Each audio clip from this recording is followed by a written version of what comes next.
Jacob was originally planning or attempting to play the same game as me this month. I was supposed to. We were going to have a whole joint big thingamajiggy bobber. But it turns out I really hate this game. Yeah, and he just not doing too hot. So he has diverted his attention elsewhere. Yes. So, while I was on my loot grind of life,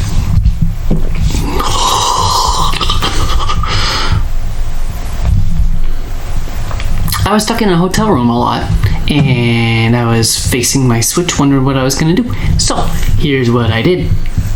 Diablo 3 is a game much like Doom in that your character's single mission is to destroy all evil. It's fitting then that this game is developed by the evil company Activision Blizzard.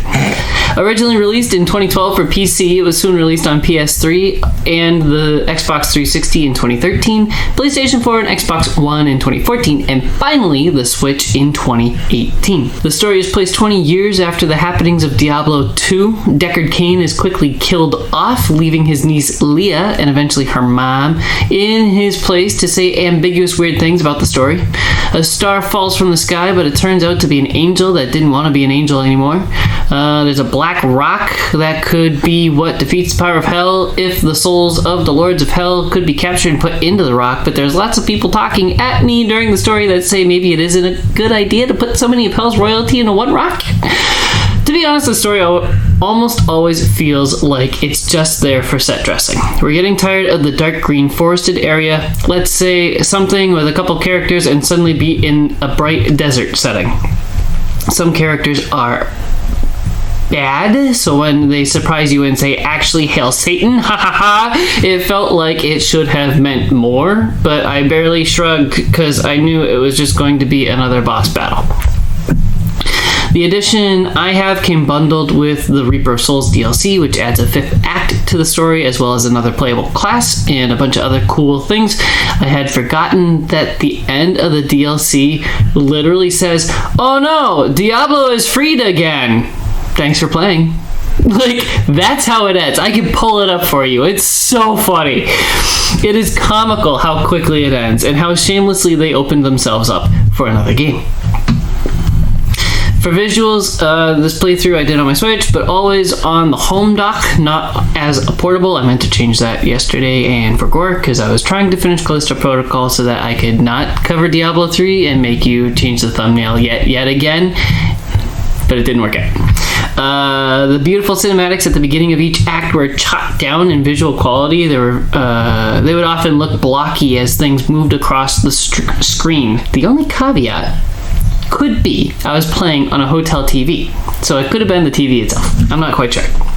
Besides that, in-game action looked great. I hardly had any lag at all. Maybe like once, maybe, and it was not much. Sound design. I want to start out by saying that the voice acting in this game is spectacular. Having played this game before a couple of different times, it felt nice to come back and find that the voices were just as I remembered them. They add so much to the atmosphere of the game. Deckard is an old man who could tell you legends for hours by the fire. Covetous Shen sounds like a greaseball, but a lovable greaseball. Miriam is an older woman that talks to you way too much, but that kind of adds to the charm. She seems like the old gossip, so a lot of her ceaseless talking helps add to the world building.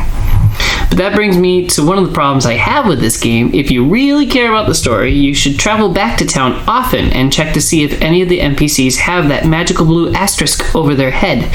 I don't travel back to town unless I have to sell all the crap I'm carrying, or that's where the next story objective is, so each character will have 4, 5, maybe even 6 topics that they want to talk at you about. I've said before, I love to have a game that I can keep the volume real low on and listen to a podcast or music and just chill. This is that kind of game for me. I've played through it before twice, I think, so this is just a vibe game now. I'd say about halfway through, I was getting pretty tired of the same couple lines my character or my partner would say after a battle. A glorious victory! Or something stupid like that. It's like, dude, it was 15 enemies. Like, calm down. The sound in general got pretty repetitive. I also had a problem where my characters saying their canned lines in battle were loud, but when the characters were talking story stuff, it was really hard to hear. I tried messing with the surprisingly deep sound options, but never made it any better. Gameplay. What do I need to say? It's Diablo. An isometric view of the game world and your character. You run around completing quests and leveling up to become a demon-slaying badass that eventually destroys the powers of hell. This playthrough, I played as a monk because I wasn't familiar with that playstyle. It's hard to put words to it, but I guess a monk is a very spiritual melee fighter. It's like if someone wanted to play as Iron Fist in a Diablo game. A lot of punches, a lot of buffs for my character and whomever was fighting alongside.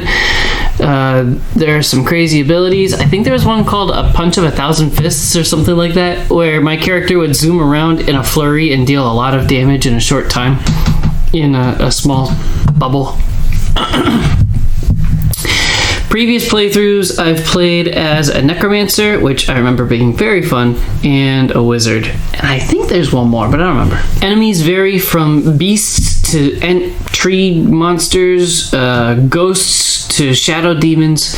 The game starts by giving you 1 or 2 enemies, and by the end you are jumping into a literal sea of enemies. I found very late into the game that if I clicked one of the thumbsticks in, it would highlight my character so that I could find myself in the fray. I just thought that was kind of funny. There's a kill counter. The higher the number, the higher the XP multiplier for that battle. I wonder if there's a system running behind the scenes that keeps that to a limit. I had an ability to zoom forward, so I would work really hard to like chain battles together and like space the enemies out, like leading further into the room, and then I would zoom further into the dungeon 3 times and not find any enemies, and the cooldown would run out. The cooldown timer seemed wonky too. It felt like it would cool down almost instantly once I hit like 70-ish kills, but I could hold 15 kills for quite a while. It's not a deal breaker, it was just really frustrating. It didn't feel fair. There are a lot of special encounters you can find. These are named enemies with either a blue or a yellow highlight on their name and on their model. These are stronger enemies that have a higher chance of dropping better loot than regular enemies. Honestly, once you get halfway through the game, they don't really drop anything you need. I didn't understand all the hate for Diablo 3 for a very long time. As I've said, I've played a bunch of times and I enjoy my time with it. Right before this playthrough, I watched a great video made by Indigo Gaming, Spencer will link it here, maybe, that explained I have it linked in my review actually, so if you just share my review, it's already there. Fuck you. That video explained the complicated development of this game and a ton of promises of features Blizzard made and then flat out broke. There was supposed to be so much in this game, and eventually they cut a lot out and made a game that was passable. One of the biggest takeaways I had from the video is how the skill trees work. You have keys to press trigger certain abilities, but Blizzard designed this game to be very limited. So on a controller, the B button can be only one of 4 abilities, but when you assign the X button, again, it's one of 4 abilities, but they are all very different abilities from the B button choices. It's a very odd choice. I have to assume it's because of balance. It is extremely limiting in a game series known for having so many build options. Also, your health potion has unlimited uses now. It's not bound by pickups and item management like in past games, but it has a cooldown. Speaking of controllers, this was my first time playing this game with one. I'm surprised by how well Diablo works with a controller, which is a conspiracy about its development. The entire design was most likely simplified so that the game would work on consoles. It's cool having the right... It's also cool having the right stick dedicated to making my character roll away. I don't think that's an option on PC. There are many different difficulties to play: normal, hard, expert, master, and then 16 torment levels. Torment 1, Torment 2, Torment 3. I love how each level of difficulty tells you bonuses you get for playing them. For example, Expert gave me 320% health, 180% damage, 100% extra gold bonus, 100% extra XP bonus. Expert felt easy. I was deleting bosses very quickly. So I kicked it up to Master for a minute and I got destroyed by a named monster. I think he was a yellow one in a special encounter. There was one boss I had to attempt 5-ish times. It resulted in me changing my build from extremely offensive to extremely defensive. After changing my build, I beat him in the first try and then immediately kicked everything back to extremely offensive. I really didn't have any challenge after that. I actually forgot to change my build before fighting Diablo, and I still, wiped away his health very quickly. It was less than 5 minutes, less than a couple minutes.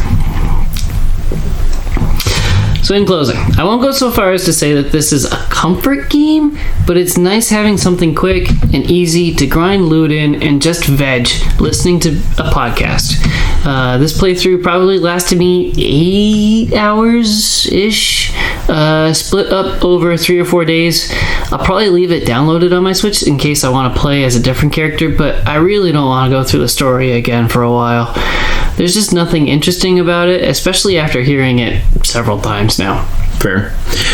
I got this game bundled with Diablo 2 on Switch for $20. So I can say I got all of Diablo 3, including the DLC, for $10, technically. That's a shit-deal.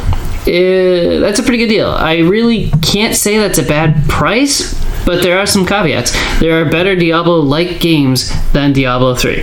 The Diablo community loves Diablo 2.